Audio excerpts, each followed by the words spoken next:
Good morning to you, everyone. Um, we're the coupon, um, we're the coupon participants. We want to present the facial expression project we did together as a group, and you can follow. And we hope you'll be informed and you receive the little we did, and we hope you like it too also. So this is the outline for our project. I'll go through our introduction and the procedures and results. Then we'll discuss the summary and the conclusion. So the introduction, basically, we know deep learning is all about neural networks, and neural networks is just a way of replicating how the human thinks and learn. And from this image, we see the basic structure of how neural network works.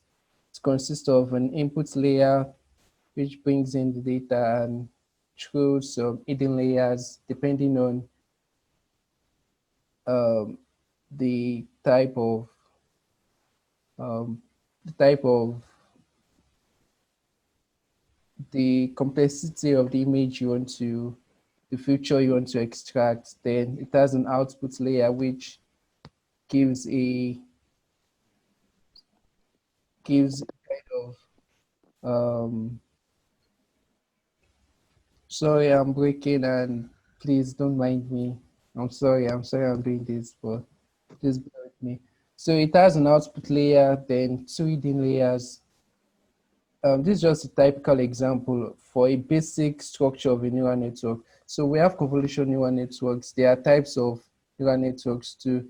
But in the simplest case, convolutional neural networks are networks that have an input volume of image, then it outputs another volume,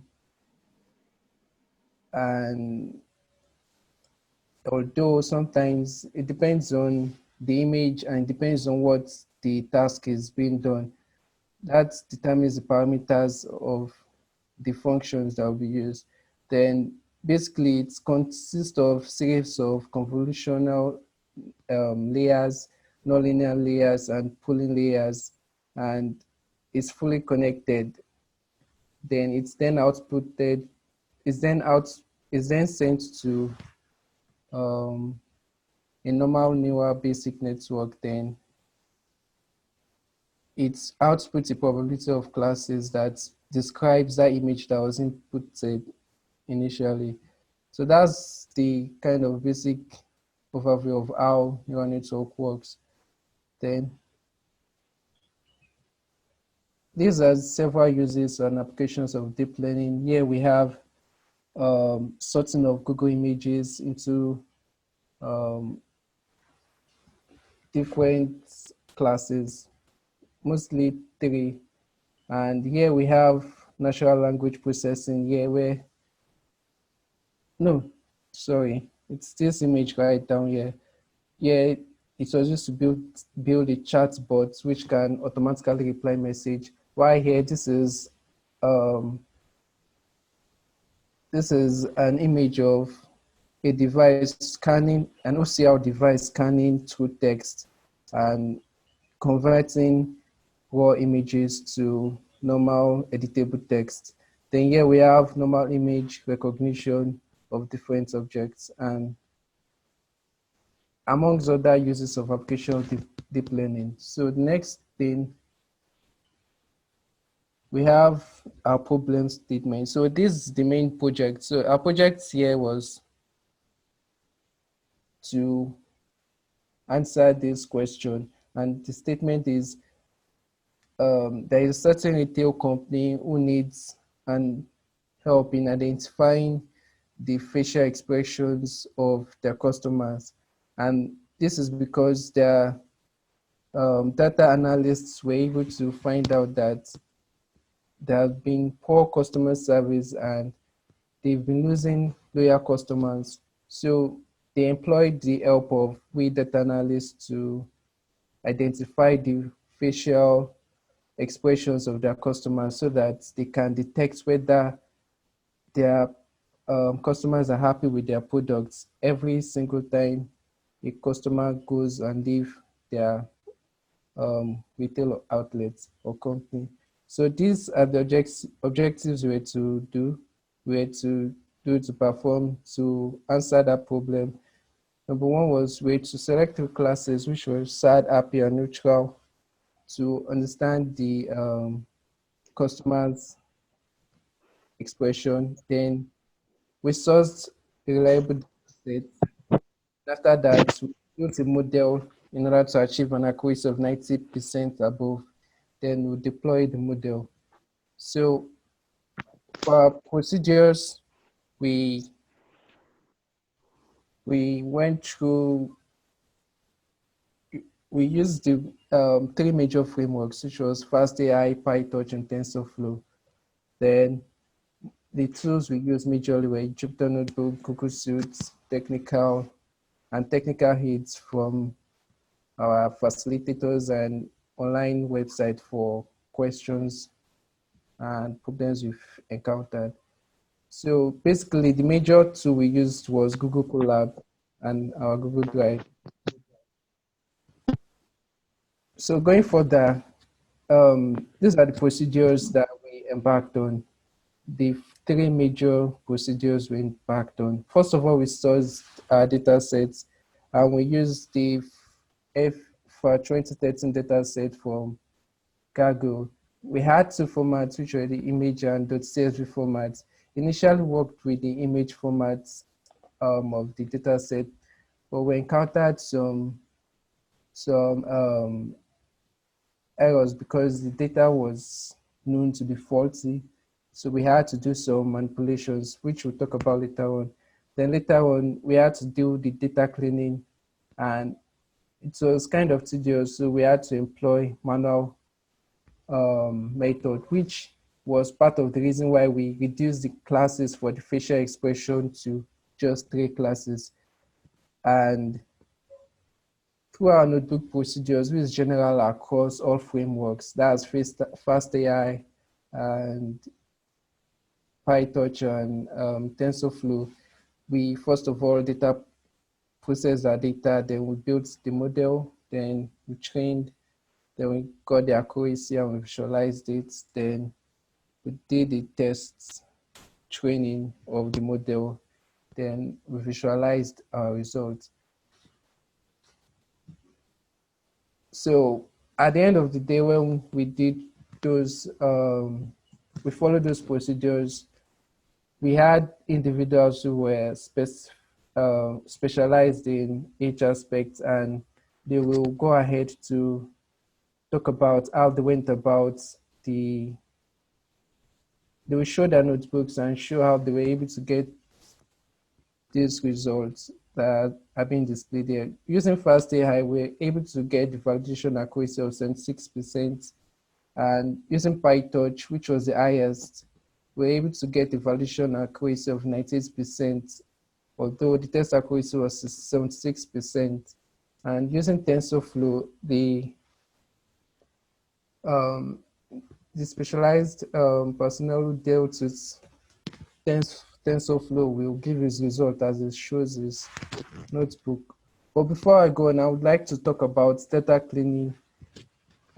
It was actually meant to be presented by Kayode, who is our team member, but unavoidably can't be here, so I'm presenting on his behalf.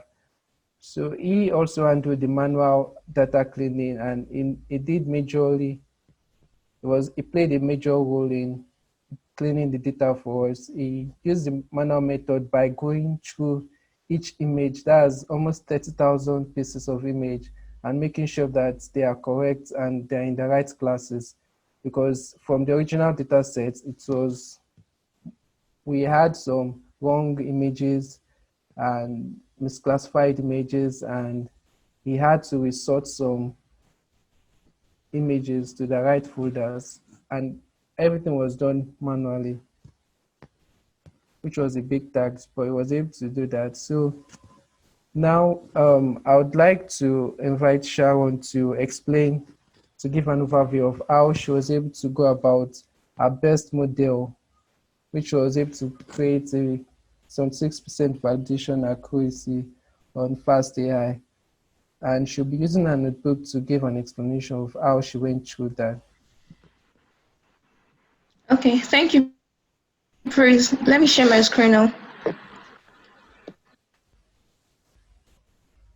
Okay, so I hope everyone can hear me. Yeah, we can. All right, good afternoon. So I made use of Fast AI to analyze the data that we got from Kaggle, as well as training some pre-trained models to find the one that can give us the best results. So I'll start from here. This was the way we converted images to CSV because we images were heavy and then we wanted it to run faster. So CSV was able to give us that. And then I have my CSV file in this folder. This is a sample of what the data looks like. Then I visualize the data. We are having the happy, neutral, and sad classes. Although the happy is um, a bit higher than these other two classes. So these are the three classes that we worked with. Then we import fast AI using fast AI.vision. We import all. And then when we have our data, we have to transform the data. We have to normalize our data. We also have to split the training set to the training and validation test sets so that we can use the validation to know how well our training model performed. So these were the transformation that I used. So I could flip the image, zoom the image, wrap the image, and in every form that I desired. Then the data I loaded the data from my from here from here. So I loaded it, and then the paths directory which I defined earlier on in my folder. So everything here literally is the training model, which I had to split to get the validation of 0.15% of my training data. Then I used an image size of 48 because the images were small and I had to make use of 48 as their image size with a batch size of 16 and then number of workers as 4. Then I had to normalize the image so that they all have the same normal distribution. This is the number of images on the training, and we have 2,512 images for the validation. Then we can see the classes here. We can see the sizes of the images here. So this is a sample of what the image look like along with their labels. So this child is happy, this one is sad. So the main thing here is to train the model and see if the model can give us the same labels as are in the original data. Since I made use of pre-trained models, I had to install my pre-trained models. And before now, I used different pre-trained models such as ResNet 18, ResNet 50, SE underscore ResNet 50, SE underscore ResNet 50, test 2 times 4D. So, but I was able to get the best with VGG19. I'll show that later on. So I defined my callback, early stopping, and all. So using Fast AI, it has a different approach compared to PyTorch. So I had to define the model that I want to work with. This was the one I later went on with models.vgg19 based normalization. So this len is the variable that would be used as to call my model anytime I want to use it to work on any data. We'll see it further on. So I use this. Fastai has this thing you can use to help give you an idea of the best learning rates to work with. So I made use of this, and this was the learning rates that it suggested. And from what we're seeing here, it seems the best should be around here, and that was why I made use of this 1 exponential minus 5. And then it gave me this accuracy of 76% with a loss of 0.238. So moving down to moving further, I saved the image, but that's not very necessary now. So now this is the confusion matrix. This one will tell us how good our model predicted, telling us that it's predicted 900 out of the validation sets were 2000 and something. So this is the validation set, you know. So out of it, 935 images which were happy were predicted right. Then 55 of happy images were predicted as neutral. Then 52 of happy images were predicted as being sad. Then same here, we're having 100 images were predicted as being happy, 100 neutral images were predicted as being happy. Then 468 were predicted correctly, and then 171 were predicted as sad. Same thing applicable here. Then this is to visualize our validation predictions. We're having this lady is sad, but she was predicted as being neutral. The rest were correct. This man too is neutral, but was predicted as being sad. And which other wrong one? This one is sad, but she was predicted as being neutral. So I went further to load my test data. I said earlier on that the other one I did was just for the training and validation. So here I loaded my training data here, and I applied the same thing. We can see that we're having just 1,861 images for our training data, for our test data, sorry. So these were the predictions we were able to make using the VVG19 model that I talked about. And we can see that approximately it's predicted correctly, almost everything correct here. Um, Almost everything were predicted correctly. So I decided to give it a shot. Let me try real life images. So I got some of my pictures and decided to see how good it's going to predict. And you can see that I had to convert those images. There were 3 of them. I had to convert them to CSV first of all, so that it could be in the same file format with which it was trained. Uh, and the same transformation, but this time I had to zoom the images because they had background and were far behind. So the images I made use of were 3 categories. We have the sorry if you permit me, let me just show you the images that I made use of. um, so these were the images I made use of. These 3. So I'm assuming this one is neutral. I'm assuming this one is happy. I'm assuming this one is happy, but let's see what our project, this thing data model was able to give us. So from here, this is the image. After zooming, it was able to bring the face forward, and with the label neutral there.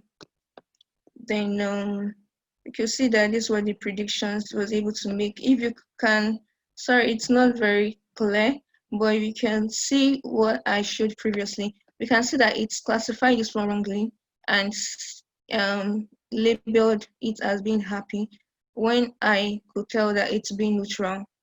And these 2 were classified correctly as being happy. So I assumed that the model wasn't very familiar with RGBs, and maybe it was too familiar with grayscales and maybe couldn't predict very well on RGBs. But either way, it wasn't a very bad model, and from the performance we have on the tests and what we saw on the validation, I think it was able to give us a fair result. So that's all about my Fast AI model. Thank you very much.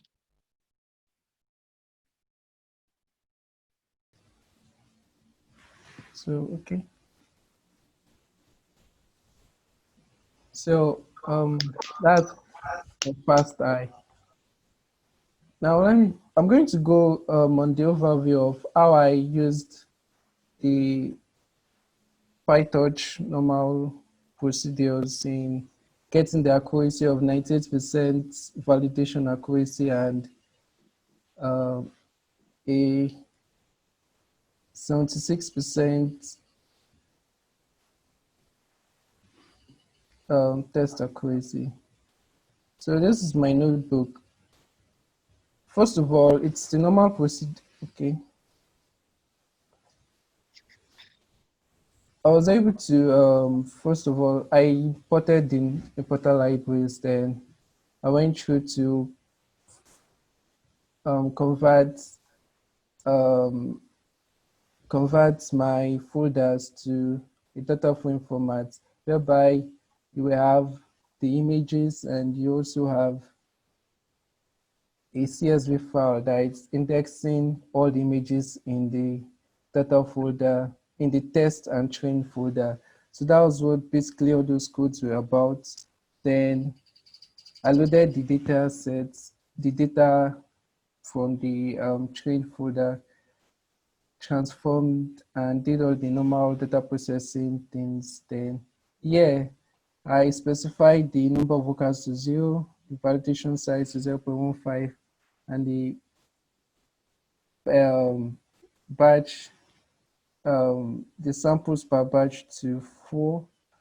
Then, actually, my notebook was being run, so due to this time it takes to load, I couldn't load everything up, but I was able to get to load my model alone on the validation set. Okay,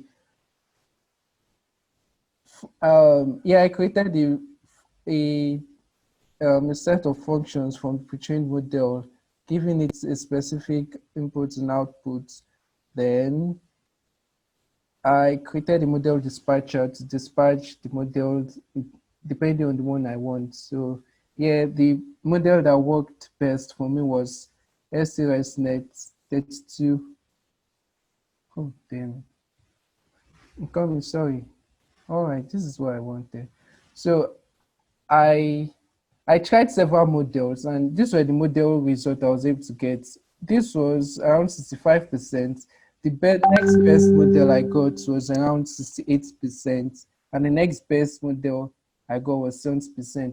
And from these models were obtained before I obtained I changed the data set to CSV format.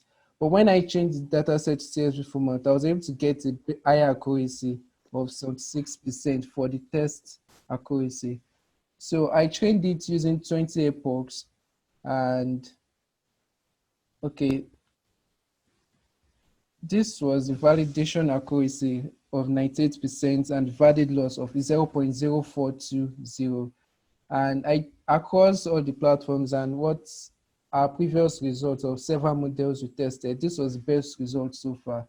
So while checking it with the test data, I was able to acquire about 76% accuracy and test loss of 1.122.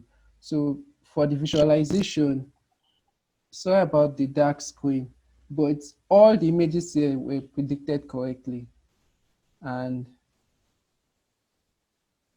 that was how I got about the 76% accuracy. I'm sorry I can't show you the complete results from each cells because I wasn't able to load them before now, and it takes a lot of time to load.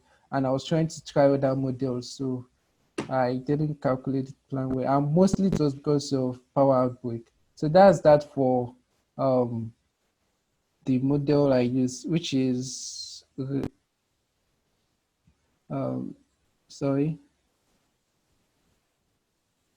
the model is SE ResNext 32 times 4D, which came out to be the best model so far. So I'm going to hand over to Jerry for who is going to explain how we went about his TensorFlow procedure and how we got about his accuracies.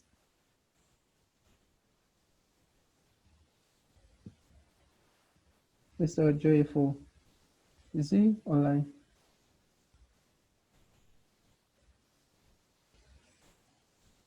Well, if he's not online, he was able to acquire um, a accuracy of 76% on his best model so far in TensorFlow. Was able to acquire 76% on the test data, on the valid accuracy. Then on the test accuracy, was able to acquire 68%, which was low. So generally, PyTorch using array ResNext the ResNext model was able to acquire the highest accuracy of 98%. And in summary,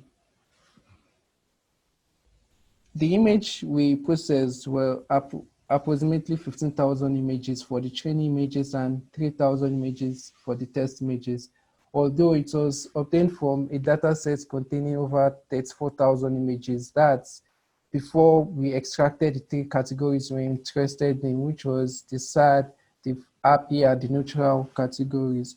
So this is the best model details um, for the Fastai actually, but there's a mistake here. It should be the PyTorch model, and we use the model SRX Next 5032 times 4D and an optimizer, Adam optimizer of learning rate of one exponential and reduce the scheduler of reduce LR on plate 2, and these are the parameters.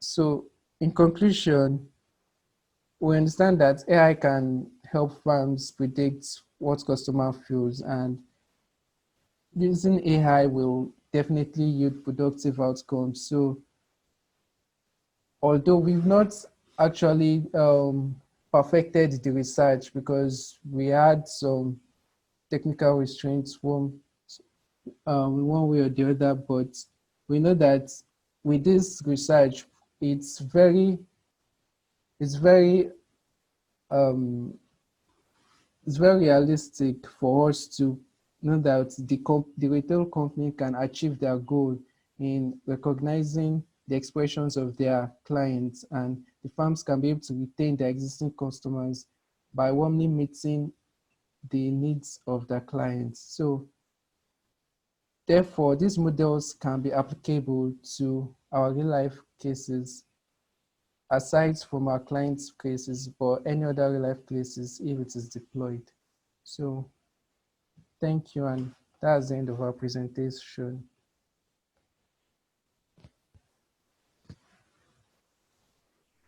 Okay, thanks, Chris.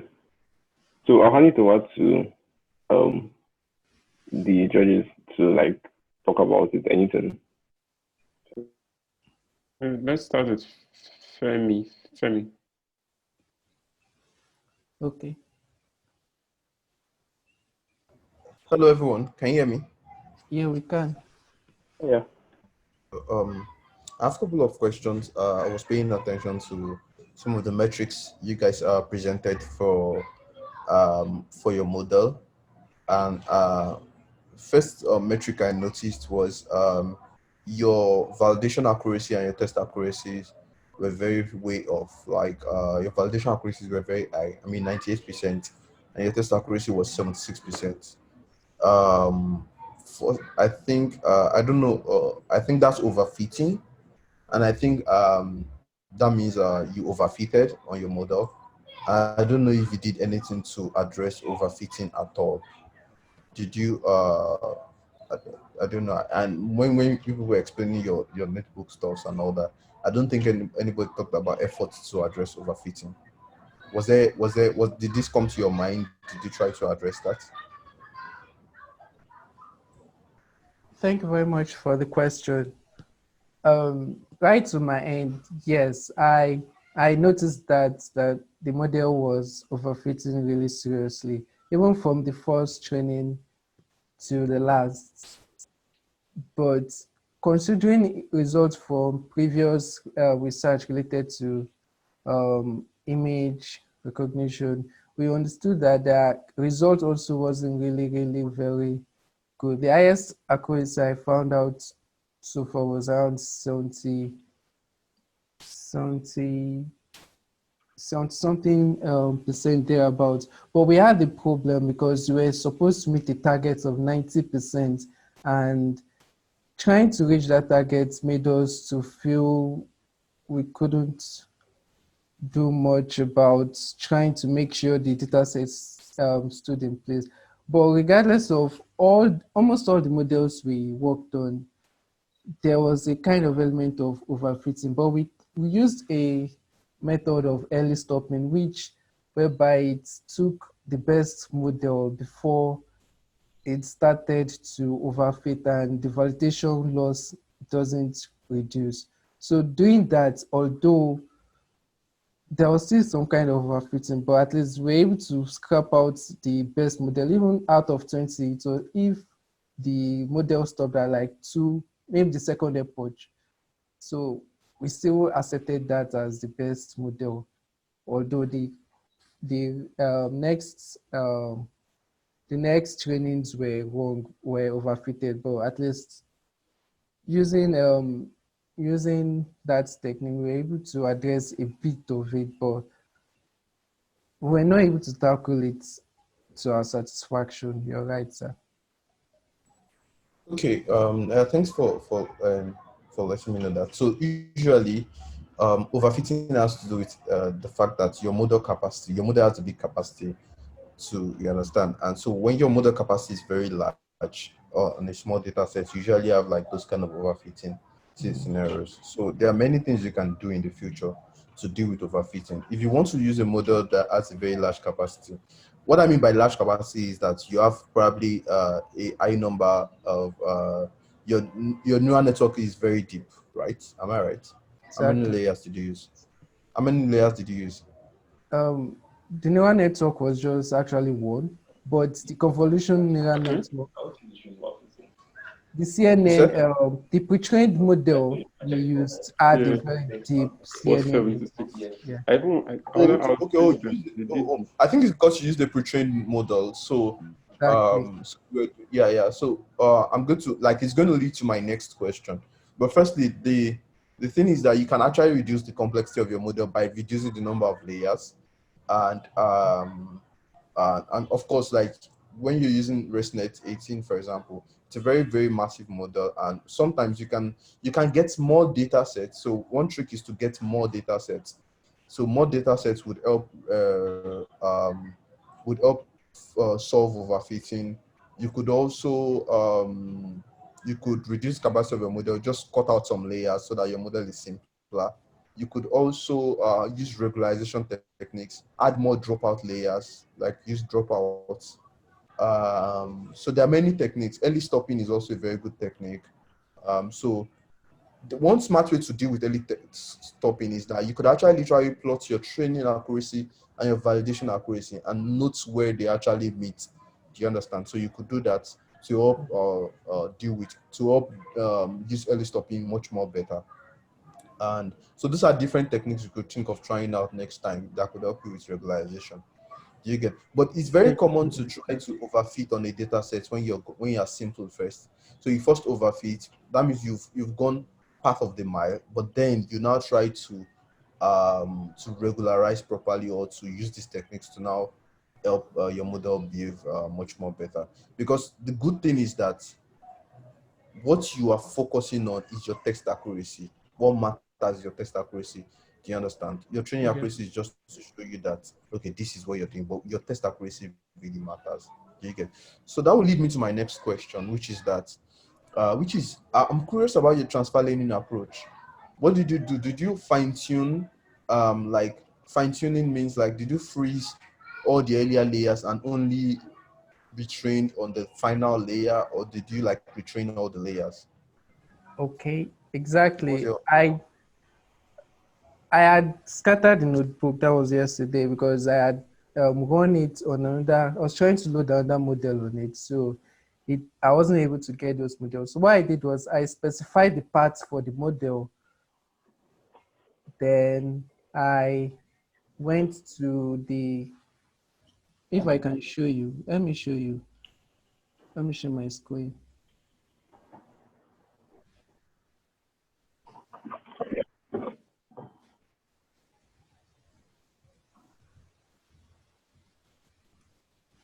So what I did was I specified the parts for the model over here.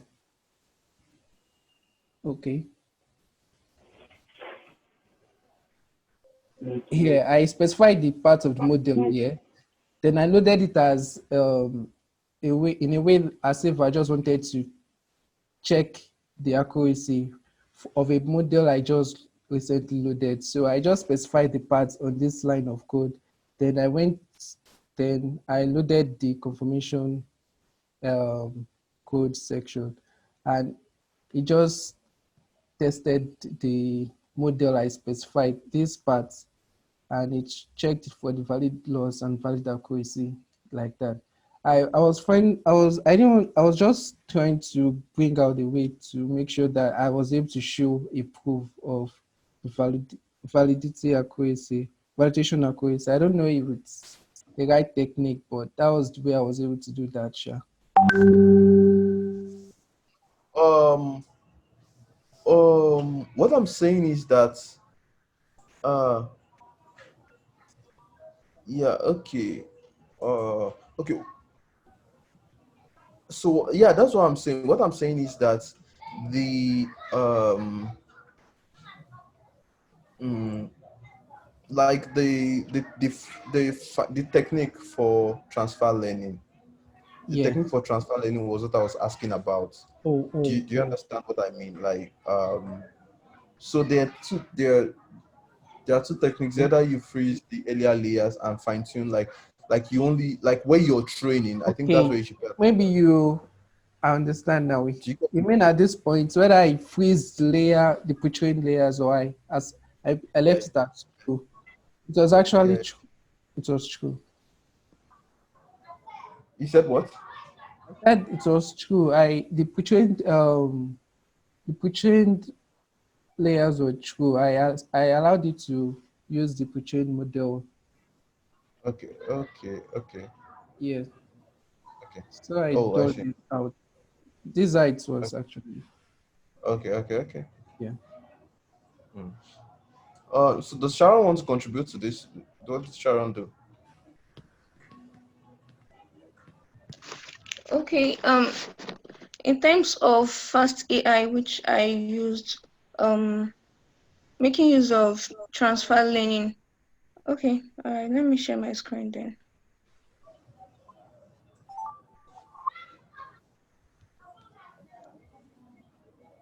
Okay. Making use of fast learning, like what I do is when I started running it initially, when I started running it initially, this thing was on freeze. Then I would have to run train my model. But whenever I want to change my learning rate, I would first of all unfreeze the layers before I retrain. That was the process I used for my transfer learning. I hope that answers the question. Hmm. That's why are you doing that? Why are you unfreezing the layer before you change your learning rate? Just curious. Okay, that's because I wouldn't like the weights and the biases. Like you have to unfreeze, like leaving it as, like if I don't unfreeze them, it seems like it's going to accumulate or something. So I have to unfreeze them. and let them start afresh to retrain. Okay. Oh, that's new. I'm not used to fast AI, but yeah, that's. But I think fast AI just gives you a very simple API for you to freeze and unfreeze the layers ahead. But I'm not really used to it. Okay, Yeah, I it but I think does. okay, okay, yeah. So that's probably a technique that's unique to fast AI or something. So yeah, I think my final question is also for you. So Okay. I noticed something. Uh, did you see the distribution of your data set in terms of like the kind of images you were using? They were like white faces and the did you notice the background of the images? Firstly, they were white faces and they were in grayscale. And Yeah. yeah, did you experiment with trying to when you were testing, for example, there's some black faces there too. Like, but when you were testing, did you pay attention? Did you try to test? Did you try to grayscale your images? Did you grayscale your own image before you test? Okay, my own personal images. Yeah, when you were yeah, No, the image of your no, I did not. I deliberately used it as RGB because I wanted to, looking at the question, the purpose of the project is to help a retail company predict or tell customers expressions from their faces. So I assume that these people, their pictures or images are actually going to be RGB, not grayscale like oh, this. So I deliberately tried it to see if it's going to work or not. And it didn't really turn out bad. okay. The trick is that you could always, do you know, you could grayscale online, even if the model is deployed. You could always do grayscale, even online. A deployed project, you could always grayscale your camera images. So it's still possible to grayscale. Do you get? Oh, okay. Yes, I Yeah, yeah. do. Yeah, the reason why I'm saying this is because the reason why I'm even calling out the issue of like the black faces and the white faces and all that is because there's an assumption that makes machine learning works, which is there's the IID assumption, identical distribution. The second I is sorry, skip my mind. Independently and identically distributed. Independent and identically distributed data set. So the assumption is that the distribution of your training data set is the same as the distribution of your test data set. Do you get? Okay. So what that Yes, I means is do. that the kind of faces or the kind of places where you trained your model on, when you're deploying, it should be this kind of faces and the kind of things that are there also. Like it should be from the same distribution. You get? So if you trained on Yes. grayscale image, if you train on grayscale images, if you are using the fundamental machine learning assumption, it should be that your test images should also be from the same distribution, which should be grayscale images. Do you get the idea? So that could be one Yes, I reason why do. you are having that could be one reason why you have that kind of bad performance on your own image. So I think I would just advise you, like on your notebook, just grayscale your image and see whether there's a change in the performance. Okay. Yeah, Okay, you I'll can do just that. try doing that. You can try doing that later. I mean, you might not be able to do that now, but you can try doing that later and see whether, okay, if you grayscale your images, do you have a better performance? Do you get? I think that would now make the fundamental assumption theorem, like it to make it more like practical to you. Do you get? You would understand it better that way. Do you understand? Okay. So yeah, that should be all my questions. But like awesome projects, guys. Okay. I think you guys did a lot of hard work, which is very impressive. Great stuff, guys. I'm done.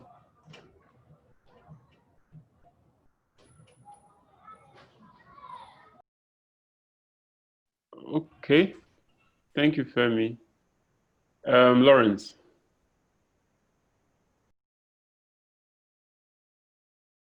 Yeah, I totally enjoyed the presentation, and Femi has most likely like asked a lot of questions. Yeah, very very good questions, and yeah. So, uh, like I'm not happy that the TensorFlow guy didn't show what he did with TensorFlow. because I'm a TensorFlow fan. Yeah. And I like the idea of working with those three frameworks: Fast AI, PyTorch, and TensorFlow. Sorry for the background noise over here. Yeah. So like I see that you guys used pre-trained models. Yeah. So like why use pre-trained models? Like why not just come up with like a baseline, like a custom convolutional neural network, and use it on the data and get results? Like why did you guys use pre-trained models? Okay. I would like to answer. So basically, most of us we had a lot of constraints, and which is why we're not even able to explore even using pre-trained models even effectively. But we consider trying to use a like building a network from scratch, but we didn't have we couldn't just go into it because of our constraints. So we had a lot of constraints on our side, so we couldn't explore using.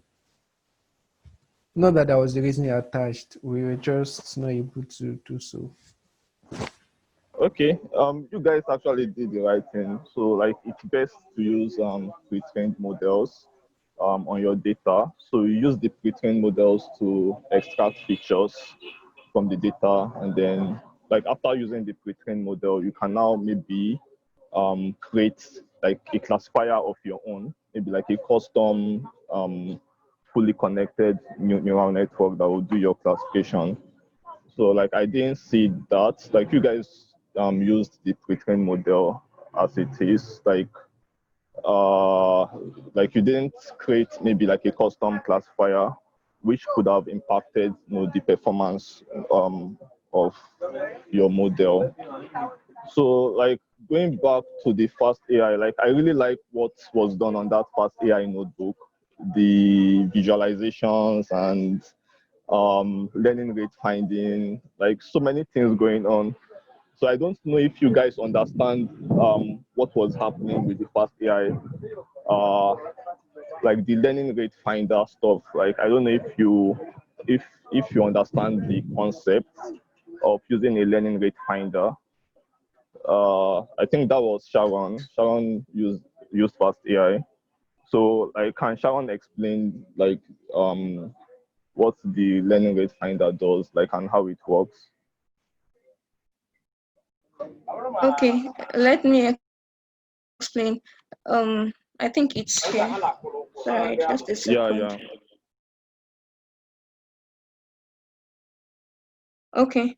So what this does is whenever you define your model, whatever model you're using, and the hyperparameters, whenever you tune your hyperparameters, it gives a different listing. So once you define this learn variable here and embed this model inside it, you then run this. So it would help to give you, it's not like it's an accurate something or you're sure that if you use this it will work. No, I've tried so many models and I used the best learning rate it gave me, but yet I was getting something poor. So it's just a suggestion I would assume, which it's given from the data you're having, the batch size, the number of workers, your validation size, and all. These are the things that it puts into consideration before it gives you an idea of what your learning rate could be. And then one other good thing about Fast AI is you can use two learning rates at the same time. Although I use just one, but I could slice it and make use of two. I could use 1 exponential minus 5 along with 1 exponential minus 4. So with the help of this, I can know what to put in here. If I were to be using the slice, I could know what to put in there so that I won't be using too far different learning rates. Like if you see 1 exponential 3 and 1 exponential 6, they are far apart, but 6 and 5 are similar. So it gives a suggestion and directs you on how to choose your learning rates. And then if they are not good enough, you can go ahead to tune your hyperparameters or choose something you think would be better. But I also noticed that if you use the exact minimum learning rate that you're seeing here, it begins to overfit. So most times it's good to use something that maybe something within this range compared to this or this. There are some that could tip too low and then it begins to overfit. I hope I answered the question. Yeah. You did. So one thing about this learning rate finder is like it tries to give you the best learning rate to use. So like if you use, Yeah. so normally if you use a very low learning rate, then your model will find it very difficult to learn at all. Then if you Yeah, use a most times very it overfits from what I noticed. yeah. So like if you use a low learning rate, your model will find it difficult to learn. Then if you use a very high learning rate, then your model will kind of so your loss will start explode, like getting high and all that. Like your model won't also learn. Yeah, so you need to use a learning rate that is just right for the model, and that's what this learning rate finder like tries to give you. And I'm seeing the learning rate e raised power minus 0.1. I think that's like the best learning rate. Yeah. I don't know. Like I don't know why you chose e raised power minus. Okay, e raised power minus 3 is also okay, but anything above the -1 like is bad. Yeah. So like the way this learning rate finder works is that it starts by like it uses a small learning rate at first, then it starts increasing it. It starts increasing it, and it increases it to the extent that the model will start giving you a very high loss. And at that point, you know that the learning rate at that point should be the learning rate that is just right for the model. Okay, so that's about learning rates finder. Yeah, like I'm totally impressed by the notebook and the way you organize everything from fitting to unfreezing the model and visualizing your results. Yeah, well done. Thank you very much. Yeah, so, like I would have loved to speak with the TensorFlow guy, but uh, like I don't know what he did with TensorFlow.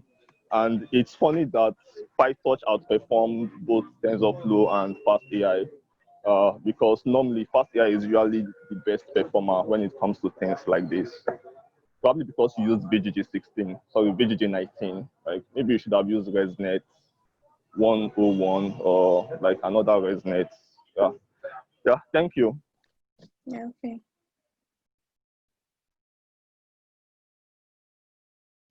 Okay. Thank you, Lawrence. Tejmadi, you want to say something? Teju? Yeah, Tejmadi.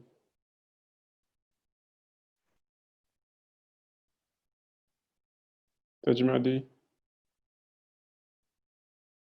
Okay. So I just wanted to say add one thing here because I was okay. looking for my Zoom. It Oh, was okay. somehow. I joined midway, so but I liked what I say, and I don't have much comments because literally Femi and Lawrence said it all, maybe Yeah. most of it all. But yeah, it might be interesting for future purposes if you can get the data. You can even collect the data by yourself, like to try to see how such model would work on people around you. I don't know if you I'm not sure if you did it. I probably missed it. Did you test the model on, like, say, your colleagues, see how it works? I know you didn't train with such data, so I'm just curious. No, we didn't, but I tried it on some of my images, 3 of them, and it's classified so correctly, and the other one was wrong. It should have been neutral, and it classified it as happy. Then the other two were correct; they were happy. Yeah, you have a happy face. How about, how about sad? You know, this is very weird. I remember that, yeah, I usually, this kind of like technology feels weird because some people, it's bound to a lot of issues. Some people by default, their happy face, according to what other people might feel is like their happy face looks neutral, and some people their neutral face is happy, according to what people might think happy means. Like, you know, it's just all those things that can just start to become a lot more problematic. And I don't even think we should invest in such technology. It's like reducing a complex thing into like something like happy, sad, and all this stuff. I know how I can imagine how such technology can be useful, but I see a lot of problems that I don't know if we as researchers even know how to solve yet. So, but either way, yeah, well done. Try to train more on diverse, diverse that I said. I saw maybe like there was one black person in one of the images that you shared, right? Or was that a black person, or it was just like black and white? It was a black person, but they were. I'm sorry, just a second. Um,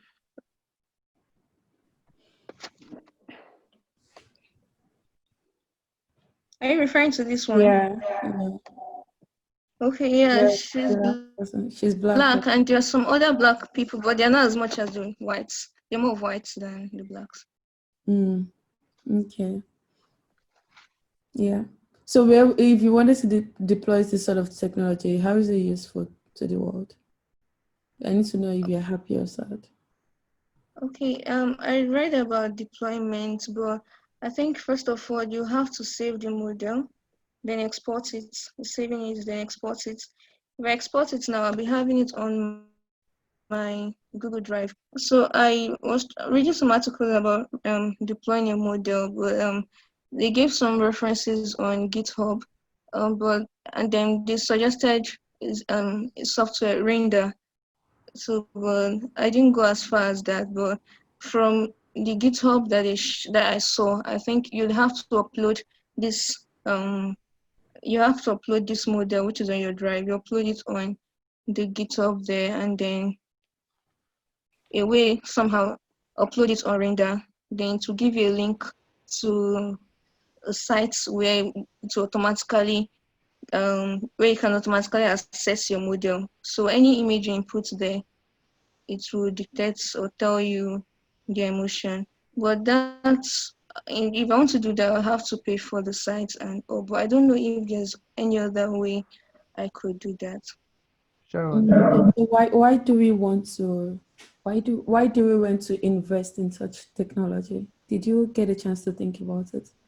Why would we be interested in In this, right? fostering? Yeah. Okay, yeah, I thought about it. Like I was thinking, just sometimes perhaps this thing can be used in maybe in a police investigation. Maybe you're trying to investigate someone. People lie verbally, but most times emotions, facial expressions tell better what they have in mind. So I'm thinking something like this can be applicable there. Also, maybe in a psychology session, there's sometimes like we are talking about this trending rape issue.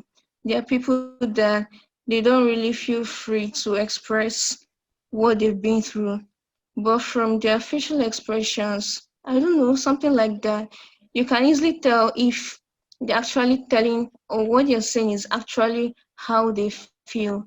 And again, looking at the purpose of this project initially, I feel most times people or staff are maybe carried away with the work of the day and neglect some customers. And if the way we have webcams around, we could have this thing that will be linked to webcams, maybe help easily pick um, emotions on faces of customers who are standing or sitting somewhere else, and there could be a staff who would be in charge or could easily reach out to customers who are easily neglected, because most times out of our busy schedules, we're not able to take note of people's faces. We easily ignore it. But it goes a long way if it could be applied in some cases. If this is well developed, I feel it could help some problems. Yeah, I buy into your goodwill, like thinking about this technology as a way to help. I the out of all the examples you gave, the one that I like the most is that of the customers. At first, I thought you wanted to say something like it could be used to know if a cashier is doing a good job, so that to incentivize the system. But you didn't go in that direction, which is great. You went to the direction of how can you do customer satisfaction, like reach out to the customer if your facial detection, emotion detection model figured like flag that a certain customer is being like feel sad or whatnot. Yeah, it's a slippery slope, which you can read more about these things. It's just like we shouldn't just be all positive about technology like this. It can lend itself to too many issues that we do not know how to solve yet. And yeah, but great job exploring this. Thank you very much. Thank you. Okay, I just wanted to say, well, you guys did a very good job, right? Because I kind of know this data set, and the fact that you guys reduced it to like I think who was like Chris said, you guys reduced it from when you guys said you did some manual pre-processing. Yeah. Well, you didn't explain the extent of what you did, because I know this data set has about 5 or 6 classes. So I know there's angry, I know there's disgusted, but you guys went the extra mile to kind of reclassify this data into just 3 classes. That's normal, happy, and neutral. Neutral, happy, and sad, right? And I also know that the data set is really, really dirty, right? There's a lot of misclassification. Then for Sharon, when you were testing on your own picture, like Femi said, yeah, a source of error could be the distribution of your image itself, right? So that if it was grayscale, it would be nice if you change whatever image you're using. So it'd be nice for you to change it to grayscale. But there's something I also noticed from the small, I won't say work, but small, I was just playing around with the data set though. What I noticed is that another source of serious noise or error when you're testing with real life data is the background, right? So if you just pass in your image as it is with the background, you would probably have a very bad classification, right? So what you can do is probably use OpenCV. I know OpenCV has this model where you can detect the faces in an image, right? And bound these images. When you bound these images, you can just crop it. So instead of zooming might not capture the person's face correctly. You can just use OpenCV to kind of bound the person's face and then crop it out, then pass it into your model. I think that works better, right? So that's just all I have to say. Yeah. Okay. Thank you very much. Thank you.